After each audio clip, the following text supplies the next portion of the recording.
Hello there, everyone. This is Aaron St. Dennis, the FF Mad Scientist, and welcome back to another episode of the Mad Science Lab podcast.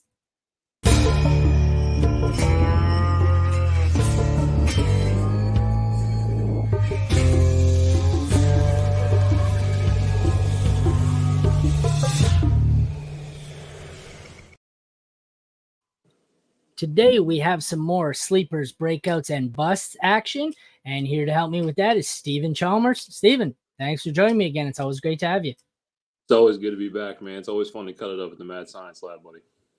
Yeah, it's been a little wild in here lately. I had someone, was it Monday night? No, Sunday night. I did like 6 or 7 of these in a row. And the guy at the last one, he looks at me and goes, "Man, are you okay? You look like crap." And I was like, "Oh, I don't know." I looked in the mirror, tested, sure enough, had COVID.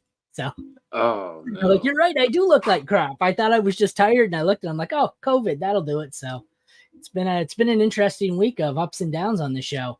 The Mad Science Lab has been a little chaotic, even for a Mad Science Lab. Oh yeah, for sure. I mean, we all know, we're both dads here, so we know how the general grind is. Oh, that's been even the worst. My kid had it too. Again, we both had it 3 times together, and that's the hardest part. I just want to lay in bed and die, but you got to get up and keep him from dying. And it's like, Yeah. oh, it sucks. Why can't I just die in peace? But on that high note, you want to take a second here to tell everyone where they can find your work? Yeah, my name is Stephen Chalmers. Currently, we run podcasts for Yards Per Fantasy and RPO Football. You can also find my co-host and I, Ryan, our Dynasty rankings over on RPO Football and our redraft rankings. Which Ryan is your co-host? Ryan Odell. Okay, I don't think I've met that one. I've had a few people say, "Oh, my co-host, this guy," and I'm going, "Wait, what's his last name?" Because you never know. I forget. You never realize it's like I do a podcast with this guy, and then later you do one with this guy, and realize they do one together, and it's like 6 degrees of separation from Kevin Bacon here, and it's like, oh, you know that guy who knows that guy who knows that guy. So yeah, the fantasy community runs deep, man. Like I said, with all this, I've met a lot of great people. Creators Anonymous League. Now I'm in Scott Fish, and the Warrior Bowl is a big thing as well. So you just meet going to the expo? People. Huh? Going to the expo? No, unfortunately not. Me and Ryan are going to try to go next year. I'm going for my first time kid-free in 4 years next weekend. It will be fun. Yeah, it's going to be messy. You ever see that the Hangover 4 will be the fantasy football expo? They're going to find my mattress on the roof of the hotel. That's what they're going to do. So, all right, well, let's get right into it here. We have your sleeper, Chargers tight end, Gerald Everett. Fantasy Pros projection is tight end 19. No rushing stats projected, 52.6 receptions, 535.9 receiving yards, good for 3.7 touchdowns. Tight end 19 is ridiculous. I've said this before about Gerald Everett. Depending on format in some of my leagues, he's been as low last year as tight end 11 finish. I had one league where he was the tight end 7. So a mid to low end tight end 1 last year, and he's going as tight end 19 this year. I have no freaking clue why. So tell me why he's your sleeper. I'm going to be honest with you. I try to peg like a tight end that's outside of like top 15 ADP because there's always one that sneaks into the tight end 1 range. We've seen Gerald Everett do it before last year. He was tight end 13 in a couple of my leagues, so that's what I'm going off his finish. But we saw him with 87 targets. His lowest ADOT is yards per target, yards per catch in his career. Bringing Kellen Moore, who we've seen him have a top 3 finish with Dalton Schultz in a very high volume passing offense, and we've also seen him as tight end 11, and Dalton Schultz only played 11 games. And plus the Chargers' bill of health isn't very good. Do I expect Mike Williams to play 17 games? No. Do I expect Keenan Allen to be banged up throughout the year? Yes. On top of that, I'm looking at this guy. And we're looking at, in that 19 format, it's him, Noah Fant, Trey McBride, guys like that in that range. Give me Gerald Everett, man. Like I said, I love his skill set. I love his talent. Last year was the closest he worked towards the line of scrimmage. I think bringing in Kellen Moore, who likes to incorporate the intermediate to the deep ball, I think he fits his skill set very well. Are you okay? Technical question here. When you hear me talk, are you hearing a crackling or is that just on my end? No, you're good. No. Okay. Can you talk again? Yo, can you hear me? Hold your hand. Do you have a mic in your hand? Oh no. When you were talking like that, you sounded clear for a second, but now when you talk, you're crackling. So you can't. Can you hear me well? You can't. No, I can hear you well. It's just kind of crackly, so I wasn't quite sure which end it's on. But no, I agree with you. He's definitely someone where I've missed on the early tight ends. I have a whole lot of shares of him because he's almost free. I'm going to bring up the Fantasy Pros ADP sheet here. Bear with me. Yeah, I will tell you too. Removed. I'm sure a lot of people are in on Tyler Higbee, as I am myself. But just wanted to kind of just like look for another guy outside of Tyler Higbee that I think is a possibility. And to me, it's Gerald Everett. Yeah, I was just saying actually, I don't remember if somebody else was talking Everett or they were talking Higbee, but either way, I've spoken about tight ends on a prior podcast. And when I was saying I've been missing a lot on the top 7 tight ends here this year, Right. I haven't been paying up for the top 2, and the runs here always seem to go where I miss out on these guys. I've been on the turns a lot in a lot of leagues. So I've been missing out. And then I've been getting a lot of the group down here of Schultz, Kmet, Dulcich, Higbee, Everett, and then one late dart throw of Trey McBride because I'm using my own personal medical experience and assuming Zach Ertz is going to miss a lot of time. That's a dart throw on my end. I'm just trusting my own medical expertise. Not that I'm a doctor. I was a nurse and paramedic, but like I said, I'm in the group here of when I've been missing out, which I have been a lot. I've been getting Schultz, Kmet, Dulcich, Higbee, Everett. I think all of them. And like I said, it's not just one. I've had drafts where I've missed early, and those 1, 2, 3, 4, those 5 tight ends, I've left with 3 of them in some leagues. And I'm just stockpiling these guys who are going as mid-range tight end 2s. I'm stockpiling them in, I think I did Scott Fishbowl. I got Dulcich was my first tight end, and because I missed it and I said, screw it, I punted. So I took Dulcich, I think in round 10, and then maybe I went Higbee in round maybe 11, Everett in 13, and McBride in 16 or something. And I literally, when I get to the double-digit rounds, I'm just peppering these guys late and hoping one of them hits or that they're all streamable. Yeah, it seems to happen every year. Like I said, a tight end drafted outside the top 15 ADP tends to play into the top 10. We can go down the list. You got Ingram last year. I think it's actually like top 5 it happens. Yeah, it's like Ingram last year, Schultz the year before. I mean, we can keep going down the list. Like, it happens every year. So I'm trying to peg my guy. I'm sure you've talked about Higbee on this podcast. I just want to give some love to Gerald Everett as well. He's just one of those guys. Like Friday. I think Everett's been getting more love than Higbee. Really? I figured it'd be Higbee. No, you're not the only one who's thinking Everett's pretty underrated. And you know what the funny part is? I see this group not so much. Schultz is the one I've been finding. Schultz and Kmet are plummeting. Nobody wants them. Same with Dulcich. It's Higbee and Everett are starting to become trendy, and they're going above Dulcich, Kmet, and Schultz to the point where, it's kind of interesting. Too. I like Kmet too, but like for a low target share like Kmet had, obviously on a low volume passing offense, it comes down to touchdown numbers and that heavy reliance of heavy usage in the red zone. I just think Gerald Everett's going to see 90 plus targets this year. I really do. Like I said, it all comes down to the health of this offense, and this offense has a historic streak of not being healthy, and I'm willing to bank on that. I agree. That was part of my concern. Well, actually, I was big on Kmet, and I had Dave Richard on a Fantasy Football Today, and he's a Bears fan. It kind of cooled me a bit. I think we looked up my sleeper, and we looked up the stats for each game last year, and I think he only had, was it 2 games?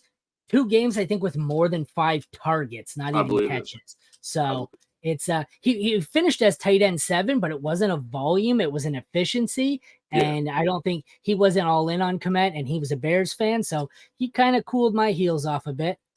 Let's transition here into your breakout.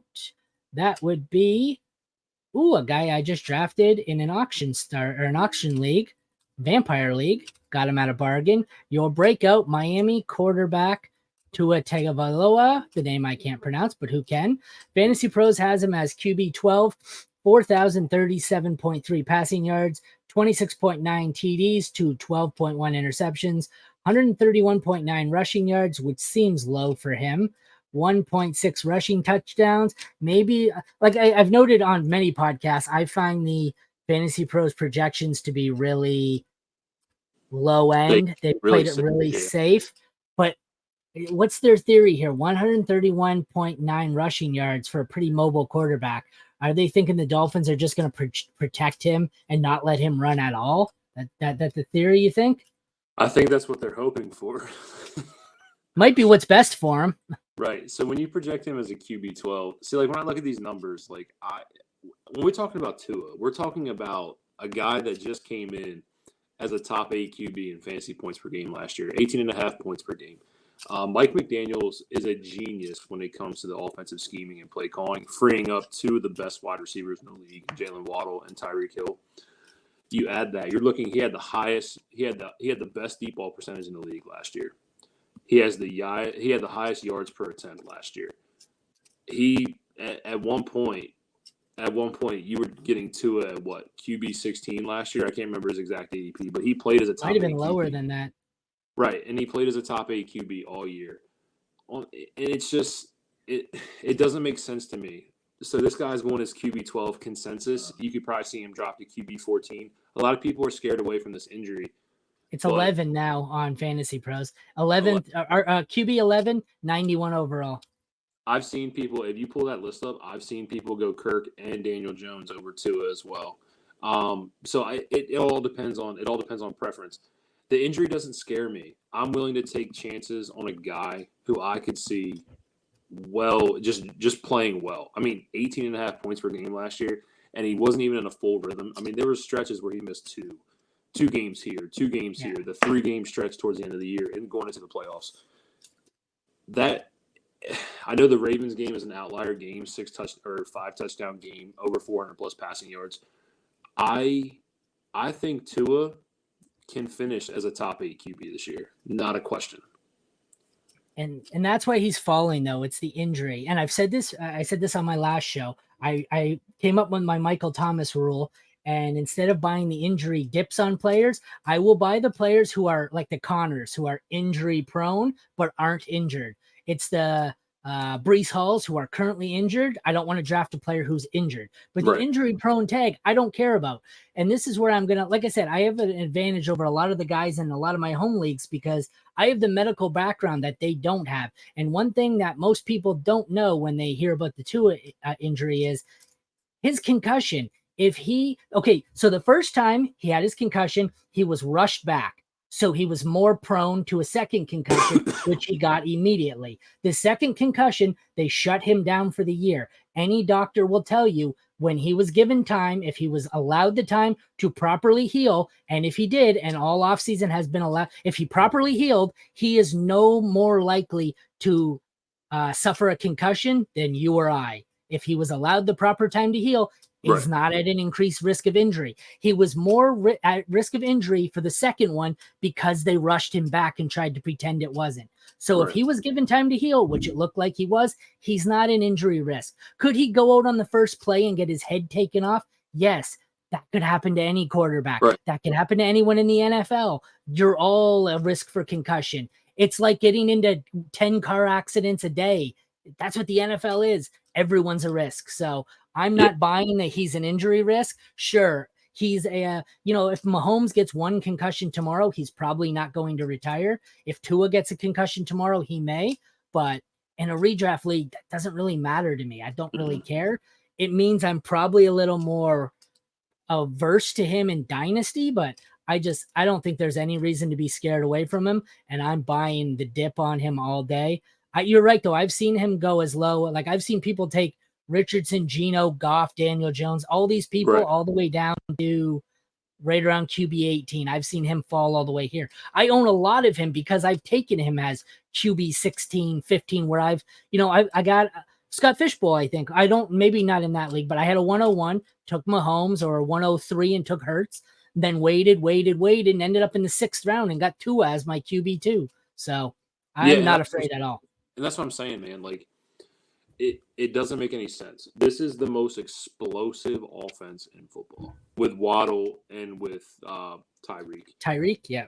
Yeah, it's the most explosive offense in football behind a genius of a play caller in Mike McDaniel. I love what they do. I really do. Then you bring in, I mean, like I said, other than that, that's the 2 main priorities. But you bring in Devon Achane, a nice little receiving back, and he's good at what he does.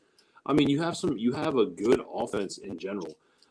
Plus, let's not forget Teron Armstead missed games last year too. So when your left tackle's missing games, that's also a scary thing as well. But I don't understand why people are afraid of Tua. 18.5 points per game in fantasy is a number that just stand out to you. A absolute huge number. QB8 last year in fantasy points per game. Higher than Trevor Lawrence. Higher. Yeah. Well, because people don't know. I'm telling you, any trusted, you want to tweet Dr. Chow after, tweet, I don't know, some of the other notable Twitter football docs, they will all tell you if properly healed, he is at no increased risk for injury. Sure, he's more likely to retire should he be concussed again, but he is no more likely to get a concussion tomorrow than Dak Prescott or Russell Wilson. So I'm not buying the injury tag at all. Actually, to tell you the truth, I was more worried about the hip injury because that's more likely to recur and more likely to shorten his career, that hip injury, and decrease his mobility than the concussion ever will. Moving on from a player that I like to a player I do not like. We have your bust, San Francisco running receiver back, whatever the hell he is, Deebo Samuel. Actually, I think he's listed as wide receiver. He's not listed as both anymore. I know in Sleeper for a while he was both, but now he's just wide receiver. 258.8 rushing yards, 2.5 touchdowns, 70.9 receptions for 902 yards, and 3.9 TDs. He is going, I will bring it up momentarily here. I pretty much know this one off by heart because I've made this argument 1,000 times. I'd be willing to bet that unless it's changed today, he's going as wide receiver 15. Let's bring it up. He is wide receiver 15, 38th overall. As I've said before, let's scroll down. The teammate who finished ahead of him, wide receiver 29, 71st overall. But it's not what even the just hell that. are we doing? It's not even just that. Look at the names in that tier, like that I have pegged for breakouts. You have DK Metcalf, who has 140 targets, led the league in red zone plus end zone targets last year, lowest touchdown number in his career. Why are we not taking DK? Why are we not taking Ridley? Why are we not taking DJ Moore, who's pegged for a breakout? Amari Cooper was a top 10 wide receiver last year in PPR formats. Terry McLaurin was wide receiver 14. Jerry Jeudy, who I have pegged for. This is one I've done. How far do I have to scroll before you say, nope, I'd rather have Debo over them? Like, I can get down to Gabe Davis maybe, or Pittman for me. And what's crazy is, like, honestly, because, like, I'm even taking Lockett, like, with no question taking Lockett. Oh, I take Lockett in a heartbeat. Right, that's what I'm saying. So, like, and the crazy part is like, when we watched Debo have his breakout year, it like I said, it was solely due to almost 400 rushing yards and 8 rushing touchdowns. Like, yeah, in a contract year, he was crazy efficient. Yeah, as a receiver, he's not a good receiver. There's no separation. That he doesn't do anything well. He's never on the field. We can go back to injury history all the way back to South Carolina. That will follow you. And then on top of that, at last year, at one point, he was averaging 41.5 yards a game as a receiver. And the QB situation, we don't know who's playing QB for the Niners. They say Brock Purdy's 100% healthy. I don't buy it. You don't just have Tommy John surgery and you're ready to go from March to August. That just doesn't happen. I don't know who it is. I don't know. Like, I have Brandon Ayuk as the best wide receiver in this room, and it's not close. I don't know why I'm buying Debo at wide receiver 15 when I can get Brandon Ayuk at wide receiver 29. Yeah, and like so we had 2 years ago, Debo had one hyper efficient season where he operated as a running back and a receiver. He got paid and then doesn't really want to do it anymore. And we've given him a free pass because the fear of missing out, maybe he'll be elite again. And then Brandon Ayuk was in Shanahan's doghouse the whole year, and we've just penalized him, and he's never going to win us back. But in the games, I'm assuming Purdy is going to be the quarterback at this point. I don't think he's healthy either, and I think it's a smokescreen. But at this point, it's what they're going with. That's even worse. The games where Purdy played and the big four were on the field, everyone says, oh, Debo's the safe one out of the four. No, he's not. Debo was the one hurt most out of the four. It didn't hurt Kittle. Kittle blew up. It didn't hurt Ayuk. He was the best one. And it sure as hell isn't going to hurt CMC. It's going to hurt Debo, because you know what they used to do when Kittle, Debo, and Ayuk were on the field? How did Debo make up his money? He ran the ball. Are you handing the ball off to Debo when you have Christian McCaffrey next to you? You are not. So I don't know what the hell we're doing here.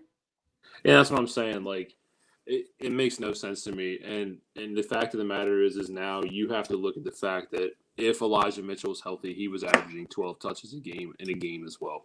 This is a run-first offense that builds around the run. It is what it is. You know what I mean? It's not a huge, heavy volume passing offense. And if he's not running the ball and he doesn't have the extra, that ability to run the ball anymore, he doesn't want to. It doesn't make any sense. Yeah. Elijah Mitchell, I'm not sure. I know I was at work, but something came up today. There's some form of injury he left with today. I'm just not sure what. Yeah, he did. It's a big question mark if he's healthy. No. But I don't understand the Debo hype, man. No, I've been saying that forever, but it's ridiculous now to look at him as wide receiver 15. And I could conceivably take him as wide receiver 30. But all right, Stephen. Well, you want to take another shot here and plug your pluggables? Tell everyone where to find you. Yeah, Stephen Chalmers. Me and my good friend Ryan, we have our podcast at Yards Per Fantasy. On top of that, we also do our podcast at RPO Football, and we do our dynasty and redraft rankings for RPO. Send him my way. I don't think I've had him on. He's one of I will. It's every once in a while you meet someone that you haven't met yet. I have Kluge scheduled for next week, and it's amazing because I've seen him 100 million times online, and I don't. It's one of those people where we've just never really crossed paths anywhere. Right. We've never tweeted on each other's tweets. We've never been on the same show at the same time. It's just every once in a while you meet someone that you don't cross paths with ever. So yeah, I'll send him your way, man. You guys would have a good time in here. All righty. Well, this has been Sleepers, Breakouts, and Busts with Stephen Chalmers. Once again, I am Aaron St. Dennis, the FF Mad Scientist, and this has been the Mad Science Lab podcast. Thanks again, Stephen, for joining me, and thank you all for tuning in. Take care and have a great night.